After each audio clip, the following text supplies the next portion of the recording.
एक गांव में बरगद के पेड़ के नीचे कुछ बच्चे एक साधु बाबा के चारों ओर बैठे थे। सभी बड़े ध्यान से उनकी बातें सुन रहे थे। तभी एक बच्चे ने पूछा, बाबा, लोग अक्सर किसी को देखकर ही उसके बारे में राय क्यों बना लेते हैं? साधु बाबा मुस्कुराए और बोले, मैं तुम्हें एक छोटी सी कहानी सुनाता हूँ।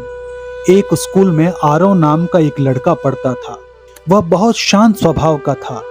हमेशा क्लास की आखिरी बेंच पर बैठता और किसी से ज्यादा बात नहीं करता था। क्लास में कई बच्चे उसका मजाक उड़ाते थे। कोई उसे डरपोक कहता तो कोई अजीब लड़का। कुछ बच्चे तो यह भी कह देते थे कि वह किसी काम का नहीं है। लेकिन आरव कभी किसी से झगड़ा नहीं करता था। वह चुपचाप अपनी पढ़ाई करता। एक दिन स्कूल में एक बड़ी प्रतियोगिता होने वाली थी। दूसरे स्कूलों के बच्चे भी उसमें हिस्सा लेने वाले थे। पूरे स्कूल की उम्मीदें अपनी टीम पर थी। प्रतियोगिता शुरू हुई, लेकिन बीच में टीम को एक मुश्किल समस्या का सामना करना पड़ा। किसी को समझ नहीं आ रहा था कि उसका समाधान कैसे निकाला जाए। तभी पीछे खड़ा आरव आगे आया। उसने शांत मन से समस्या को देखा और कुछ ही मिनटों में उसका हल बता दिया।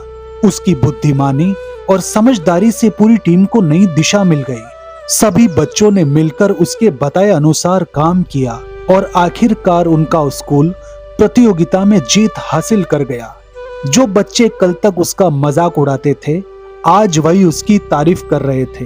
तब आरव ने सिर्फ एक बात कही, किसी इंसान की असली पहचान उसकी बातें या दिखावा नहीं, बल्कि उसके गुण और कर्म होते हैं।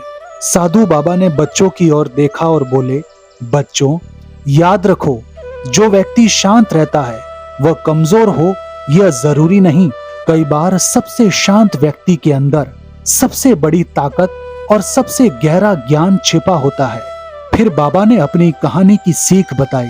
किसी को उसके कपड़ों, रूप, बोलने के तरीके और चुप रहने से कभी मत आंको। इंसान की असली कीमत उसके चरित्र, ज्ञान और कर्मों से होती है। बच्चों ने सिर झुकाकर बाबा की बात स्वीकार की और उस दिन उन्होंने एक अनमोल सीख अपने दिल में बसा ली। सीख, किसी को उसके दिखावे या चुप रहने से जज नहीं करना चाहिए, क्योंकि असली प्रतिभा अक्सर शोर नहीं करती।